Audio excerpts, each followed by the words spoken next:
Glória a Deus. Amém, igreja? Abra suas Bíblias no Atos, capítulo 2. E quando o dia de Pentecostes chegou completamente, todos eles estavam unânimes em um lugar. E de repente veio um som do céu, como de uma rajada de vento impetuoso, e encheu toda a casa onde eles estavam sentados. Desapareceram línguas como de fogo, que se partiram e pousaram sobre cada um deles. Aleluia! E todos foram cheios do Espírito Santo e começaram a falar em outras línguas, conforme o Espírito Santo lhe concedia falar. Agora vá para o versículo de número 42. Glória a Deus. E eles continuavam firmemente na doutrina dos apóstolos, na comunhão, no partir do pão e nas orações. E sobreveio temor a toda a alma, e muitas maravilhas e sinais eram feitos pelos apóstolos. E todos que criam estavam juntos, tinham todas as coisas em comum, vendiam suas propriedades e bens, repartiam com todos os homens, conforme cada homem necessitava. E eles perseveravam diariamente em comum acordo no templo, e partiam o pão de casa em casa, comiam-se alimento com alegria e sigileza de coração, louvando a Deus e tendo o favor de todo o povo. E o Senhor acrescentava diariamente à igreja os que estavam sendo salvos. Amém? Pode sentar glorificando, glória a Deus, exaltando o nome do Senhor nessa noite. Glória a Deus. Queridos, preste atenção, ser rápido nessa noite, nós temos 20 minutos aí pela frente. Nós estamos numa campanha onde são 12 dias de clamor para 12 meses de vitória. E nessa campanha nós estamos orando ao Senhor, clamando a Deus, intercedendo ao Senhor, porque o intuito e o propósito dessa campanha é que a igreja ela volte a viver os conceitos da igreja primitiva. E eu quero começar nessa noite dizendo que a igreja primitiva ela não morreu. A igreja primitiva ela continua viva. Apenas estão querendo abafar a igreja primitiva. E talvez você nessa noite esteja se perguntando e procurando saber aonde está a igreja primitiva. E eu quero vos dizer que essa igreja é você nessa noite. Como se fala sobre essa igreja, ou quando se fala dessa igreja, nós falamos da igreja primitiva como se estivéssemos falando no passado. A igreja primitiva, ela vivia em comunhão. A igreja primitiva, ela vivia em oração. A igreja primitiva, ela vivia buscando a Deus. Mas esquecemos de entender que nós somos a continuidade da igreja primitiva. Por isso ela não morreu. A igreja primitiva não morreu. Diga comigo, a igreja primitiva ela não morreu. Estão apenas querendo abafá-la com outras metodologias, com outras formas de conduzir a igreja. Porque a igreja primitiva é uma igreja que nasceu debaixo de uma promessa. Ela não nasceu debaixo de um estilo de vida. Ou seja, a igreja, quando ela nasceu, não nasceu assim: vamos formar a igreja de uma forma que cada um possa se vestir de um jeito, que cada um que possa ter um conceito de um jeito. Não, ela nasceu debaixo de uma promessa. Lá no livro de Mateus, Jesus disse: olha, vai descer sobre vós o Espírito Santo e vós serás cheios de poder.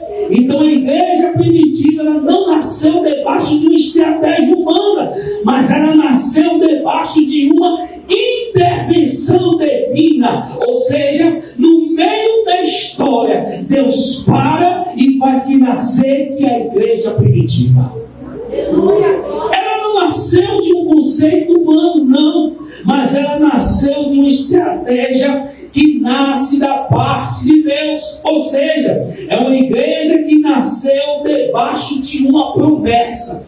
Ela não nasceu na pressa, nas carreiras, de qualquer jeito. A igreja primitiva nasceu debaixo de uma promessa. Havia uma promessa da parte de Deus para o nascimento dessa igreja. É como você hoje que está aqui. Deus também tem promessa para a sua vida. Deus também tem promessa para agir no seu casamento, para agir na sua casa. Só que tem um problema. Até Deus cumprir a promessa, aí agora é que entra os problemas na nossa vida. Porque saber que temos promessa é muito bom.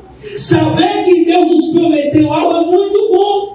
É bem verdade que a Bíblia nos diz ainda que o próprio Deus que promete, Ele não é homem para que minta, e Ele nem é filho do homem para que se arrependa. Ou seja, na sua essência, Deus não é como um ser humano. Na sua essência, Deus não é um ser que Ele é inabalável. Ele é um ser que quando Ele fala, Ele não volta atrás, mas Ele libera a sua palavra. E a Bíblia diz no livro de Isaías que quando Ele libera a sua palavra vai fazer aquilo que lhe apraz.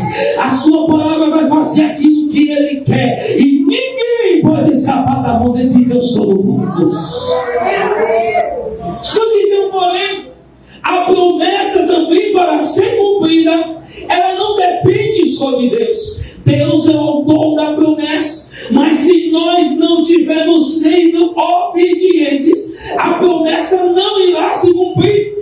Quando a promessa foi feita à igreja primitiva, a Bíblia diz o seguinte: Jesus olha para os homens e assim: ficai em Jerusalém. Primeiro ponto da promessa: havia um lugar que foi determinado por Deus para que a promessa não se cumpra. E daqui eu quero te dizer nessa noite: se tu está com dúvida porque a promessa não se cumpriu na sua vida, aí vem aí a primeira resposta para a tua vida.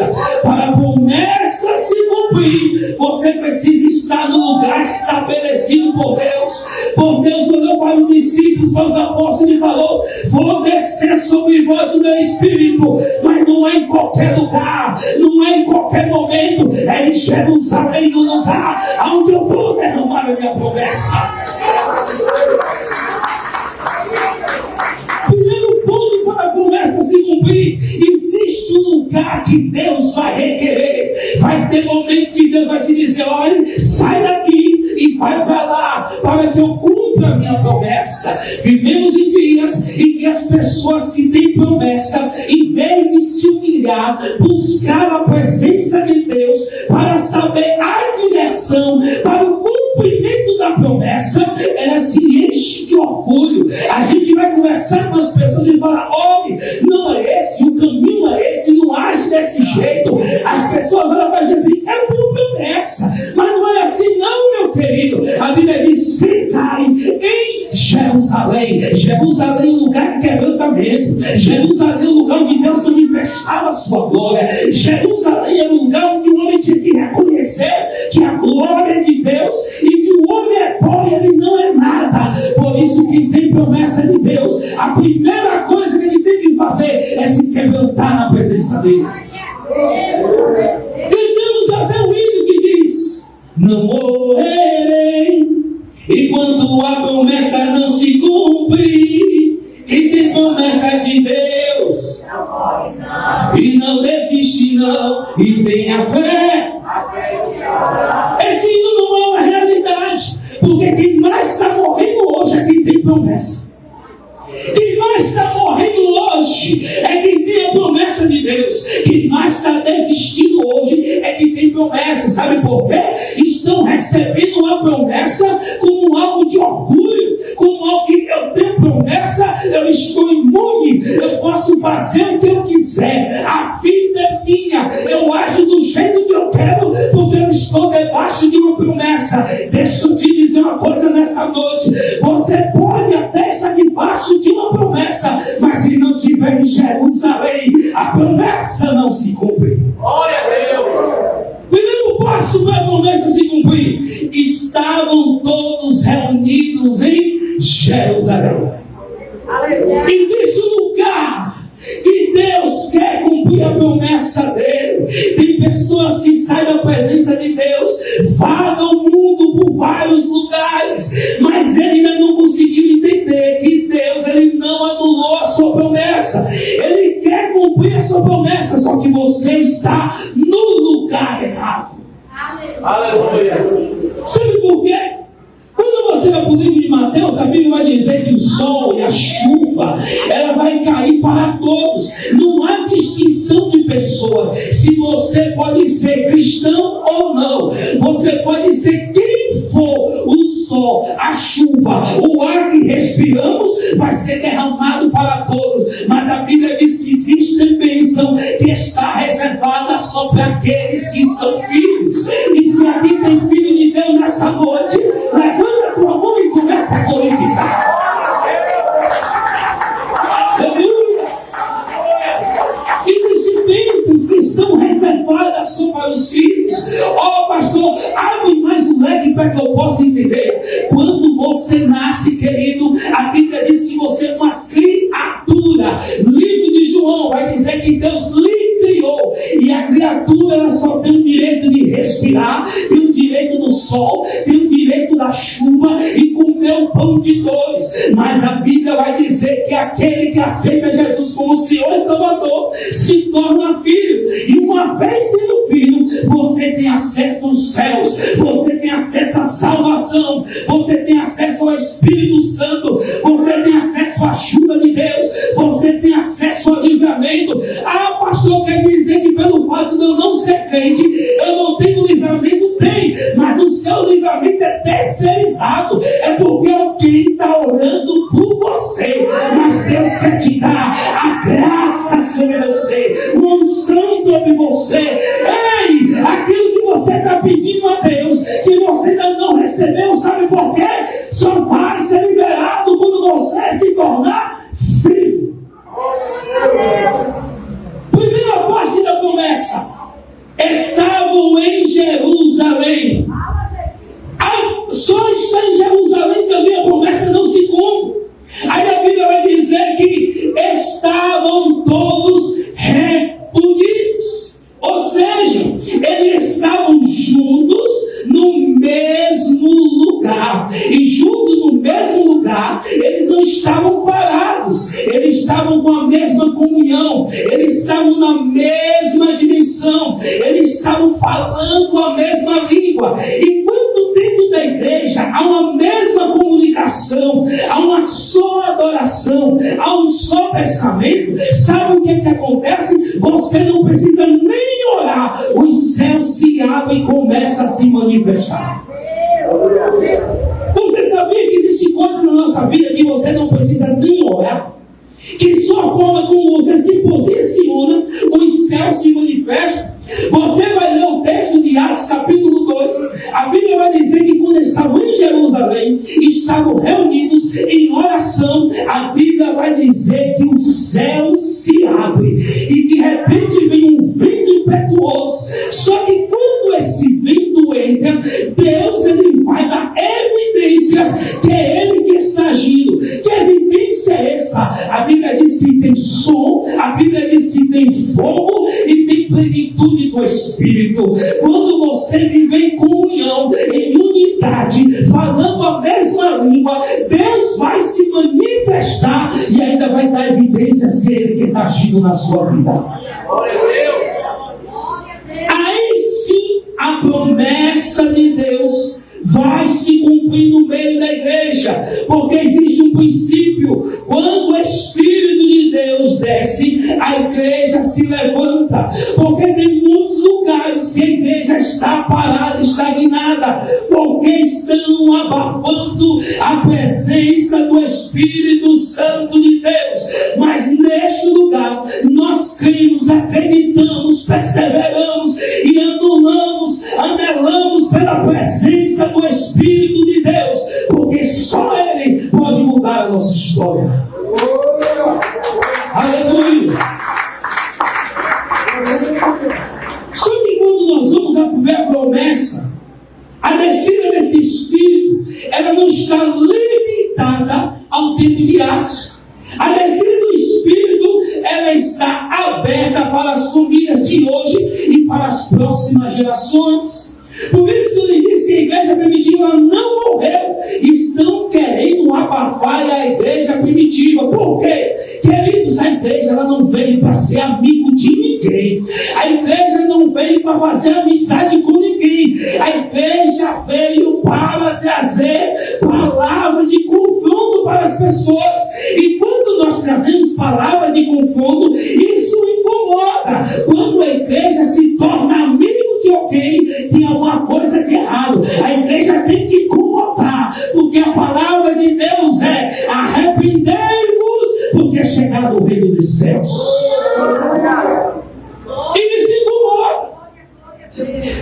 Ouvir o que Jesus falou: não matarás, não adulterarás, não falar falso testemunho, não cobiçarás a mulher do próximo. Isso incomoda. E quando nós estamos incomodando, nós estamos desempenhando o verdadeiro papel da igreja. Você já viu aquele projeto do governo que bota amigo da escola? As pessoas vão lá, não tem compromisso nenhum com a escola. Apenas ela entrou um pouco no tempo dela, vai na escola, cuida da merenda, faz outras coisas. E esse mal é um mal que está entrando dentro da igreja. As pessoas entram como amigo da igreja. Eu vou lá porque hoje eu quero ouvir Deus falar comigo. Mas Deus não quer lhe tornar apenas um amigo. Deus quer você como um membro santo, um vaso na mão dele, porque ele te escolheu, te santificou no ventre da tua mãe. E se for preciso Deus puxar o anzol, ele vai puxar, mas ele vai lhe trazer para a presença dele. Isso que é a igreja primitiva. A igreja primitiva, quando tinha seus filhos que estavam fora da presença de Deus, eles não iam para lá e dizer: coitadinho do meu filho, olha pelo meu filho está afastado, dizendo não. A igreja botava o joelho no chão e dizia: é teu, Jesus, traz de volta, eu quero ele no teu altar, e se não for no teu altar, leva para o Senhor, mas leva santificado na tua presença. A igreja primitiva não tinha medo de orar, não. A igreja primitiva era uma igreja ousada, de oração. É uma igreja que tinha desafios. A Bíblia diz que quando veio o enchimento do Espírito Santo, veio a perseguição dentro da igreja primitiva. E o povo se espalhou, mas não foi se esconder dentro de caverna, não. Foi pregar o Evangelho. E a Bíblia diz que em uma pregação de Pedro, 3.000 almas aceitaram a Jesus naquele dia. Precisamos voltar ao tempo da igreja primitiva. É um tempo que a igreja recebeu o derramamento do Espírito, como o Diácono Henrique falou, e se movimentava. Estamos vivendo um tempo em que estamos nos acovardando. Estamos nos acovardando primeiro de enfrentar Satanás? Não. Estamos nos acovardando de enfrentar os demônios? Não. Estamos nos acovardando de enfrentarmos nós mesmos. Esse é o primeiro medo, porque vencer o seu eu, vencer a sua vontade, vencer o nosso orgulho, vencer nossa vaidade, vencer tudo aquilo que impede que nós avançarmos, não é fácil. Mas a igreja primitiva não tinha negócio com ela, não. Quando a carne vinha sobre ela, a Bíblia diz que os homens se levantavam e diziam: ei, carne, não vivo eu, mas é Cristo que vive em mim, e tu não vai me dominar. Pastor, quer dizer que pelo fato de eu ser cristão eu estou livre do pecado? Não. O apóstolo Paulo vai escrever assim: todas as coisas me são lícitas. O que é isso, ser lícito? Pode beber, pode prostituir, pode xingar, pode roubar, pode matar, pode fazer tudo. Todas as coisas me são lícitas. Você pode fazer? Pode, porque você tem direito de fazer o que você quer. Mas a Bíblia diz que não lhe convém. Só que aí tem um porém. Saber que não convém é uma coisa. Eu sei que roubar é errado, mas eu posso querer roubar. Aí Paulo vai continuar o versículo diz assim: todas as coisas me são lícitas, mas não me convém. Todas as coisas me são lícitas, mas não me deixarei ser dominado por elas. A igreja primitiva, ela tinha um domínio sobre a sua vida. Quando a carne queria falar levantavam, iam para o templo, jejuava, consagrava, mortificava a carne, e o nome de Deus é glorificado. Mas nessa noite, pelo poder no sangue de Jesus, há uma unção de domínio sobre a tua vida. Tu dominarás sobre esse pecado, tu dominarás sobre este mal que tem te afligido. Receba em nome de Jesus essa unção sobre a sua vida. A igreja primitiva tinha domínio, e o domínio é que nos faz nos tornar mais vencedores. Você bebe, não é por você não bebe, não é porque você não tem mais vontade, é porque você tem domínio. E se nós não tivermos domínio da nossa vida, a Bíblia diz que seremos como um vento que sopra a folha e leva para onde quer. Tem pessoas que não têm mais domínio sobre os seus sentimentos. Uma hora ela chora, uma hora ela ri, uma hora ela fala de Deus, uma hora ela está com medo do diabo, uma hora ela está orando, quebrando toda a obra de feitiçaria, outra hora ela diz que eu acho que é macumba na minha vida. Você não tem domínio sobre as suas emoções. Mas deixa eu te dizer uma coisa, é porque tu está precisando orar para que Deus derrame sobre você uma capacitação do Espírito. Porque quando no dia de Pentecostes a unção de Deus desceu sobre a igreja, foi para tornar a igreja diferente, foi para tornar a igreja forte, uma igreja capaz de vencer o pecado e vencer o mundo. Esse negócio que eu recebo a unção de Deus, eu no mundo de vida, no mundo de pensamento, continua do mesmo jeito. Essa aí não foi a unção de Deus, não. Essa unção se chama emoção. Aleluia. Ah, meu pastor, a unção de emoção tem, porque a Bíblia diz que nós somos corpo, alma e nós somos espírito. Você pode se emocionar, é pecado? Não.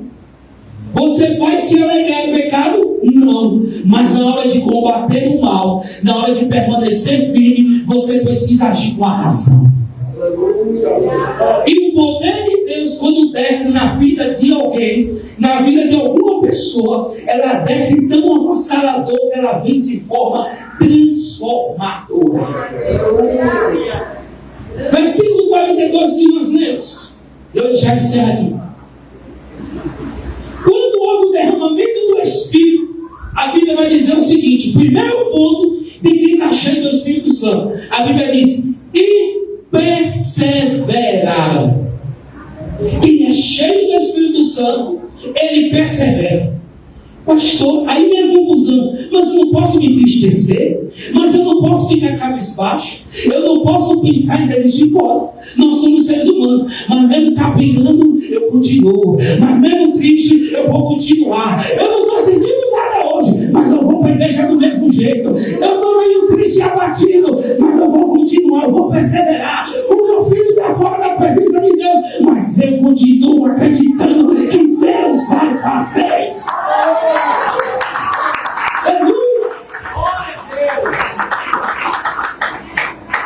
Primeiro ponto da unção: perseverança. Crente que não persevera, ele dá um sinal de que ele perdeu a unção de Deus. E eu vou lhe mostrar o livro de Josué. Eu acho lindo quando Deus chama Josué, meu pastor, e ele diz assim: Josué, como eu fui com Moisés, eu sou contigo. Eu vou adiante de você, Moisés. E tem alguma coisa: quando alguém se levantar contra ti, Josué, eu vou derrubar. Observe que Deus faz uma promessa de, como foi com Moisés, ser com Josué, faz a promessa de derrubar os inimigos na frente de Josué e faz a promessa de fazer milagres através da vida de Josué. Mas nada disso tem sentido se Josué não cumprisse a segunda parte do versículo: seja forte e corajoso. Não adianta, meu querido, você ter promessa se tu não perseverar. Não adianta você ter promessa se tu não vai perseverar. Está desistindo no meio do caminho. Está desistindo de vencer o teu eu, de vencer as suas emoções, de vencer as dificuldades. Quem tem a unção de Deus de forma verdadeira, ele pode chorar, ele pode lamentar. De vez em quando ele murmura, porque quando Jó estava lá na tristeza, com um caco de telha, arrancando as suas feridas, ele olha para Deus e amaldiçoa o dia que ele nasceu. Mas foi um momento de fraqueza, mas ele continuou perseverando e disse: ainda nessa vida eu vou ver a Deus, vou ter meu corpo restaurado e vou estar na presença dele glorificando. Tem que perseverar. Jovem tem que perseverar. Adulto tem que perseverar. Ministério tem que perseverar. Não tem como ver o que Deus já preparou lá do outro lado se eu não perseverar. Está tudo quietinho, mas eu vou perseverar. Ficou um pouco vazio, mas eu vou perseverar. As coisas estão meio apertadas, mas eu vou perseverar, porque a unção que está sobre minha vida não é uma unção que foi dada de qualquer jeito, é a unção dos santos que está derramada sobre você. E a partir de hoje, levanta a tua mão no nome de Jesus. Eu quero declarar agora sobre a igreja uma unção de perseverança. Tu vai perseverar nos negócios da tua casa, tu vai perseverar nos negócios da sua família, tu vai perseverar naquilo que Deus determinou para a sua vida, porque lá do outro lado tem algo te esperando para aqueles que perseveram. Por isso, nessa noite, se tu estava pensando em parar, é no nome de Jesus nessa noite que eu ministro a unção de Deus sobre você. Receba em nome do Senhor Jesus. Glória a Deus.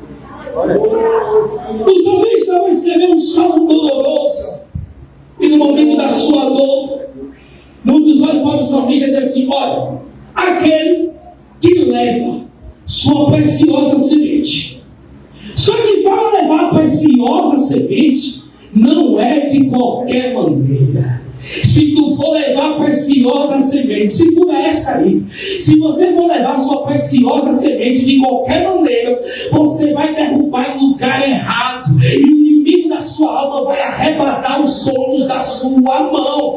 Por isso que o salmista vai dizer: ei, aquele que leva sua preciosa semente, o que é mais precioso para você, que você está levando de qualquer jeito. Por isso que o inimigo te arrebatou da sua mão. Tem gente que não tem mais a salvação como preciosa. Tem gente que já não tem mais os dons como precioso. Faz de qualquer jeito.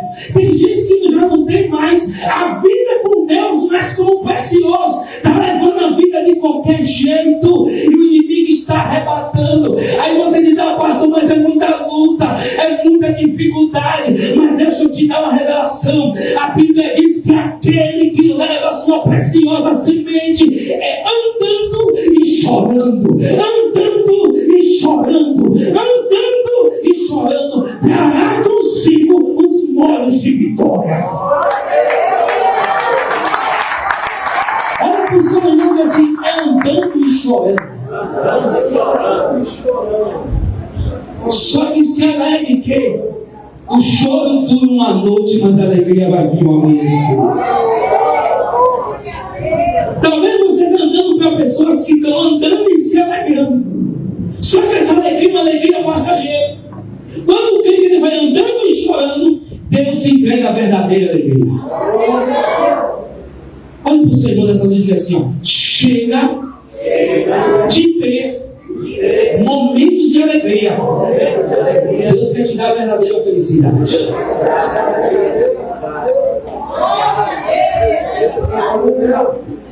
Pessoas têm vivido momentos de alegria. Você é feliz no seu casamento? Não, eu tenho momentos.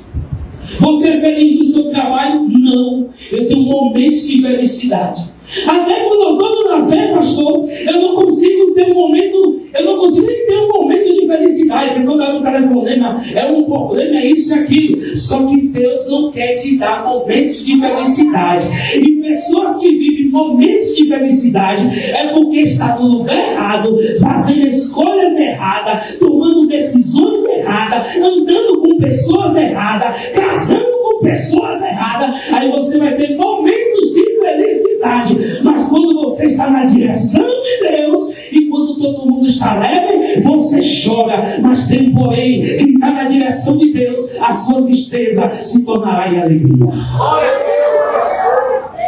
Não aceite mais momentos de felicidade. Fala para o Senhor, a partir de hoje, eu vou tomar minha posição. Eu quero momentos, não quero momentos de felicidade, eu quero a real felicidade.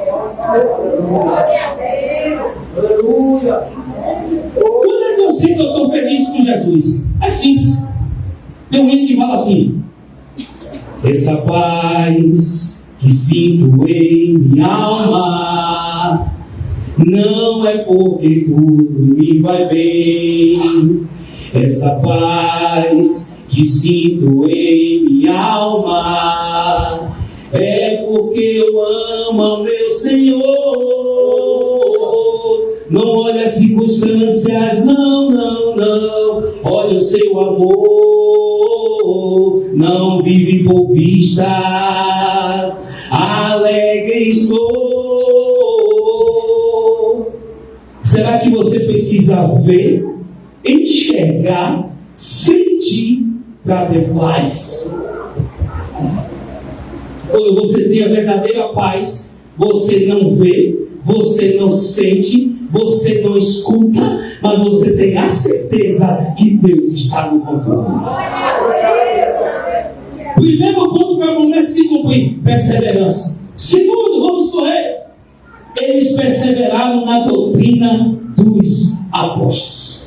Estão querendo tirar isso da igreja primitiva. A doutrina já não é mais pregada como é antes. Por quê? Em muitos lugares e muitos altares, as pessoas estão preocupadas com as arrecadações, com aquilo que arrecada, com as pessoas que estão do seu lado. Estão preocupados em colocar o político nos altares para trazer nome para a sua igreja. Estão preocupados em fazer tantos outros artifícios para que as pessoas fiquem dentro da igreja. Mas a igreja primitiva, ela permanecia na doutrina. Pastor, o que é doutrina? Doutrina é os balizadores da nossa fé. É aquilo que vai me guiar para o céu. É aquilo que Jesus pregou no Novo Testamento. Não adulterarás, é doutrina. Amar o teu irmão é doutrina. Honrar pai e mãe é doutrina. Honrar o teu líder é doutrina. Amar sua mulher como Cristo amou a igreja é doutrina. Mulher ser submissa a seu marido é doutrina. Chove os seus fortes porque Deus nos escolheu é doutrina. Não foste vós que me escolhestes, mas eu que vos chamei, diz o Senhor, é doutrina. Então quando você segue a doutrina, Deus se manifesta no meio da igreja.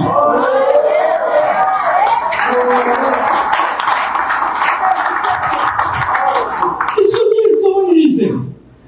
Estamos vivendo um tempo de esvaziamento das igrejas que pregam doutrina e para as outras igrejas que estão pregando palavras doces. Venha como você está, fique do jeito que você está. E a pessoa passa anos e anos do mesmo jeito e no final de tudo depois ela sai da igreja. Pastor, aqui dentro da Nova Jerusalém, eu não posso vir da forma que eu estou? Pode. Aqui você vem como você está, mas aqui a gente te ajuda a você se transformar. Louvado seja o nome do Senhor.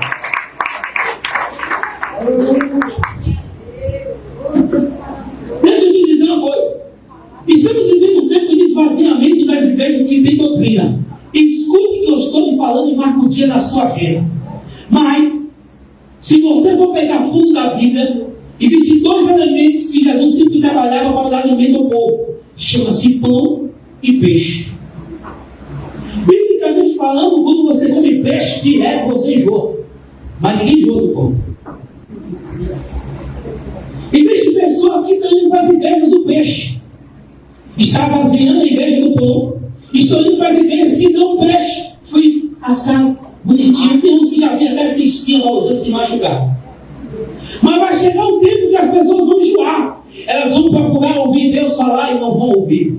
Elas vão procurar um som de Deus e não vão ouvir. Estão nesse momento pessoas depressivas, oprimidas. E quando elas perceberem isso, para onde é que elas vão procurar? A igreja que pratica a doutrina. Então esse momento que muitas das vezes achamos que estamos só, É só um momento, porque Deus está trabalhando e nós não podemos perder a essência, porque a igreja primitiva não morreu. Nós somos a igreja primitiva. Terceiro, para a promessa se cumprir, a Bíblia diz que havia comunhão. Queridos, essa comunhão era em todos os momentos. Partir do pão, ela era na oração, ela era no momento que a igreja, os irmãos precisavam. Havia essa comunhão dentro da igreja. Não tinha esse negócio dentro da igreja que, eu já comi, como diz aí fora, farinha pouco, meu pirão. A igreja primitiva não tinha isso não. A farinha está pouca, só dá para 2. Pastor, mas nem 5. Vai dividir por 5. Eles tinham uma comunhão. E essa comunhão era de forma tão forte. O Espírito Santo estava no meio dessa comunhão, que teve um casal que tentou ter comunhão de forma errada. Ele falou, olha, eles estão ali tudo em comunhão, vamos ter comunhão com eles também. Aí eu passo para o quarto. Depois da comunhão, a Bíblia diz que no partir do pão. E o partir do pão não é só alimento, não. Eles pegavam as suas propriedades. Observe, aqui que é algo importante. No tempo da igreja primitiva, eles não pegavam as suas propriedades e vinham para a igreja depositar no casal filaste, não. Ele depositava, sabe aonde?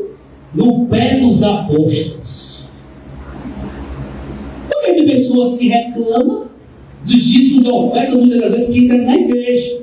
Mas na igreja primitiva não tinha esse negócio de querer muita coisa. Ela é depositada no pé dos apóstolos. E a Bíblia diz que os apóstolos repartiam com aqueles que tinham necessidade. Aleluia. Em vez de nós querer a igreja, por que a igreja primitiva crescia? Porque ele não queria saber aquilo que ele deu que se estava fazendo. Mas a igreja primitiva queria saber qual é a necessidade do meu irmão para eu poder ajudar.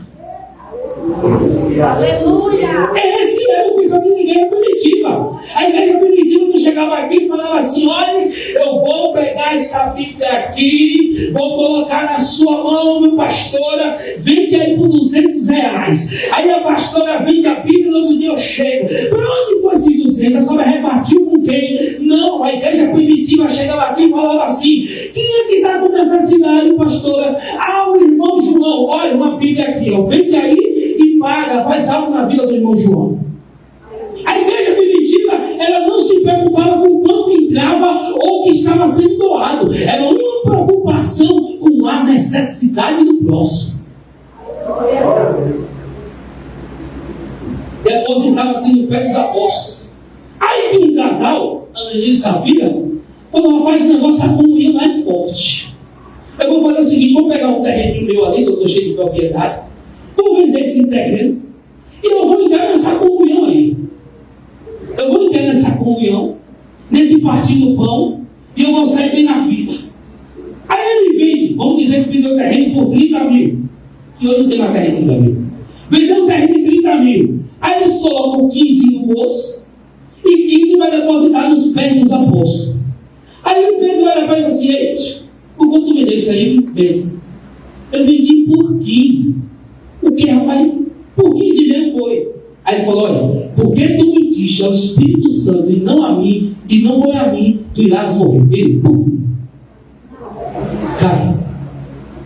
Aí vem a esposa, entra de novo no cenário, para falar da oferta que o marido trouxe.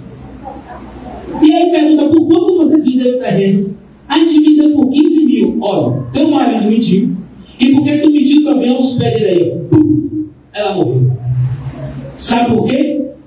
Quando a igreja pratica a verdadeira comunhão, quando a igreja pratica o verdadeiro partir do pão, o inimigo pode até querer entrar, mas o Espírito Santo trava. Se você não está entendendo, essa igreja é uma igreja que persevera, essa igreja é uma igreja de doutrina, essa é uma igreja de comunhão, essa é uma igreja de partir do pão, aqui na igreja de oração, e tudo que não for de Deus, ele já começou a travar. Mas pastor, vai ficar tudo travado? Não, porque depois que ele travar, fazer o que ele quer, aí vai vir derramar da presença dele, vai vir a abundância sobre a igreja. Aleluia! Por isso que o Espírito Santo age quando a comunhão é verdadeira. Aí a Bíblia diz que, para encerrarmos, perseveraram nas orações. Perseverar em oração não é fácil. Tem dia que está cansado de deita na cama e começa a falar: Jesus amado, pela sua mão, a minha vida, estou cansado, dormir. Não é fácil perseverar em oração. Mas quem quer que a promessa se cumpra, tem que perseverar, tem que andar na doutrina, tem que andar em comunhão, tem que repartir o pão e tem que orar. Aí sabe o que acontece? Veja a Bíblia, encerra aqui agora. Quando eles cumpriram todos esses requisitos, a Bíblia diz o seguinte: e o Espírito Santo, observe que o Espírito começou a se movimentar, porque estava acontecendo alguma coisa que estava trazendo conexão com os céus.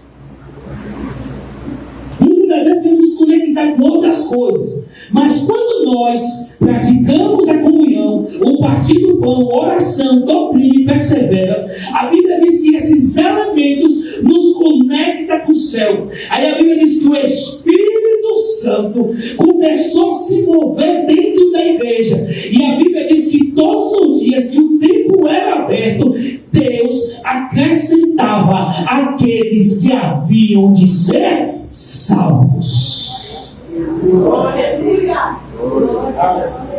Porque eles praticavam a doutrina, porque eles perseveravam, porque eles tinham comunhão, porque eles partiam o pão e eles perseveraram na oração. Por isso, esses são os elementos para que a promessa de Deus se cumpra na nossa vida. E quando nós praticamos isso, a gente vai se conectar com os céus. E Deus, ele vai se carregar de fazer tudo. Você sabia que quando Deus vai cumprir a sua promessa, ele olha para o seu estado? Ele olha para você. Aí aquele dia que você está chorando, triste, não, pai. Aí desce o anjo e vai assim, Deus vai assim: olha, hoje é o dia de eu liberar a promessa na vida de Joana. Vou cumprir a promessa. Aí quando o anjo desce, ela lá: meu pai, meu Deus, não aguento mais. Aí o anjo volta: Senhor, hoje não dá para cumprir a promessa não. Por quê? Ela está precisando de consolo. Os céus reagem de acordo com a sua posição. Aí você fala: Deus, eu não tenho força. Deus, eu quero, mas eu não consigo. E Deus está falando para você nessa noite: Deus não está se importando, meu querido e minha querida, se tu está sem força, se tu está sem alegria, se tu não tem mais desejo, se tu não tem mais vontade, se tu quer, mas tu não consegue. Deus não está se importando para isso não. A única coisa que Ele quer é que você tenha uma posição. E quando você se posicionar e dizer: eu quero, os céus vão manifestar ao seu favor.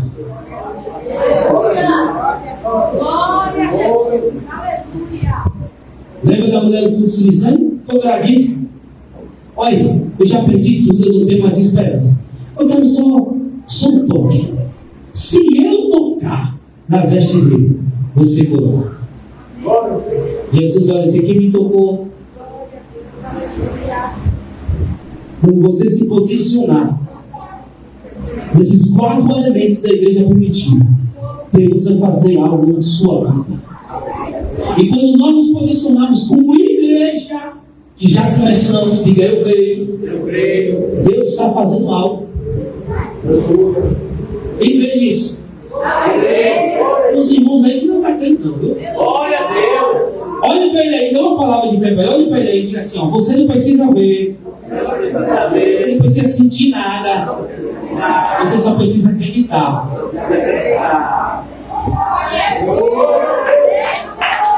Aleluia! Porque a fé é o fim e fundamento das coisas que eu não vejo, mas eu estou esperando. E quando eu espero perseverando, espero na doutrina, espero na comunhão, espero no partir do pão e eu espero nas orações. E o Espírito Santo se encarrega de fazer o resto. Quem vem nessa noite, levanta a sua mão agora. Se você nessa noite ouviu a palavra e crê que Deus quer fazer algo na sua vida, porque o bem maior que um homem pode ter não é um carro, não é uma casa, não é um favor humano, mas é a sua salvação eterna. E esse mesmo toque que nós ouvimos aqui nesse instante no som, o toque da trombeta, a Bíblia diz que vai chegar um dia que esse som será ouvido por todos. A Bíblia diz que todos nós dormiremos. O que é dormir? Todos nós vamos compadecer diante do tribunal de Deus. Mas nem todos vão ser transformados. Nem todos vão subir no arrebatamento. Mas o Senhor te dá uma oportunidade nessa noite. Você que entendeu essa mensagem, você que é cristão, você que não é cristão também, Deus, Ele quer te dar essa oportunidade de você se tornar filho, porque até hoje tu eras uma criatura, mas Deus quer te tornar filho dele nessa noite. Se você quer se tornar o filho de Deus, levanta a tua mão nessa noite, que nós queremos orar por você, e você terá direito à salvação, à vida eterna, e Deus sim fará morada na sua vida todos os dias. Alguém nessa noite e gostaria de entregar sua vida para Jesus, ou fazer uma aliança com Ele, renovar sua aliança com Ele nessa noite? Se alguém, levante sua mão para que possamos orar por você. Se não há, você que é a igreja, guarde essa palavra e diga: Senhor, a partir de hoje eu quero perseverar. Não é perseverar de qualquer jeito, na doutrina, na comunhão, no partir do pão e nas orações. E tu verás o que o Espírito Santo de Deus irá fazer na sua casa. Amém? Levante a sua mão, glorifica o Senhor nessa noite, aplauda nessa noite.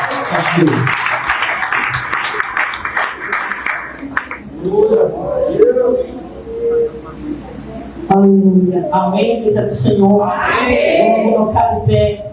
Boa nessa palavra. Vamos colocar de pé. Vamos ouvir o pastor Rafael. Vai estar apresentando agora os nossos pedidos de oração. Hoje, estamos aqui representando o 5º mês, que é o mês de maio. Amém? Mês de maio é o mês das flores, o mês das noivas, o mês das mães, né? Uma série de coisas. É um mês comemorativo. Aleluia. E nós cremos na palavra que nos é liberada.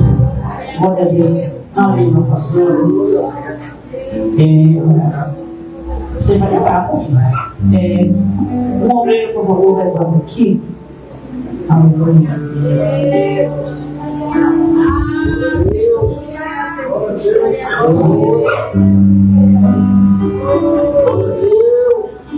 Tira suas mãos e vamos pregar.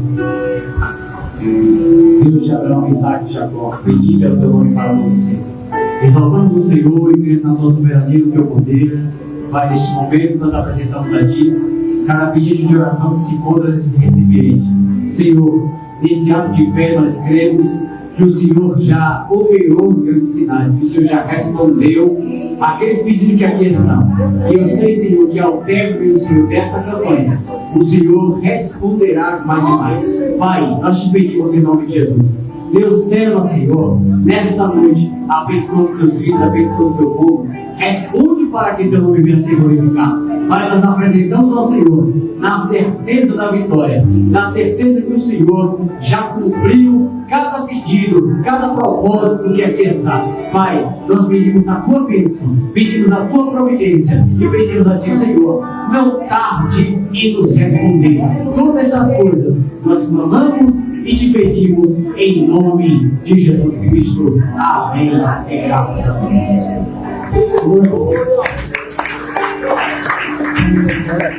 Vamos orar para os nossos internautas. Está ligado aí? Vamos orar. Tem irmãos de São Paulo que não é do nosso ministério, como a irmã Ana Cristina, outros que acompanham nossos cultos.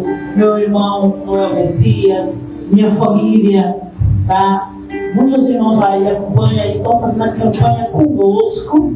Temos também a nossa irmã Irma, Ela não está aqui para enviar com a família, ela está com campanha conosco. Então, os irmãos internautas estão com campanha conosco. Quero também dizer que no último dia dessa campanha, que é a quinta-feira, nós temos sempre o costume de distribuir cálice de vinho, que é um ato profético, como a realização, como algo, né, que vem a condizer com os nossos dias, os 12 dias, que são 12 dias de clamor para 12 meses de bênção. Então o vinho representa festa, alegria, representa também o sangue purificador de nosso Senhor e Salvador Jesus Cristo, tá? Então no último dia, que é a quinta-feira, estaremos distribuindo os cálices de vinho, tá bom? No ato de celebração, no ato profético. Também estaremos queimando nossos pedidos. Então, os nossos irmãos internautas podem participar conosco. Estaremos fazendo a oração naquele dia final e todos estarão recebendo a sua vitória em nome do Senhor. Amantíssimo e eterno Deus, aqui para estar teus filhos internautas que estão acompanhando conosco e fazendo também o seu propósito, Pai. E aqueles que também fizeram o seu pix, Pai amado, dentro da sua oferta, do seu voto para com o Senhor. Pai, honra, ó Deus, a fé dos teus servos. Honra, meu Pai querido, o propósito, o sacrifício de cada um, sacrifício voluntário.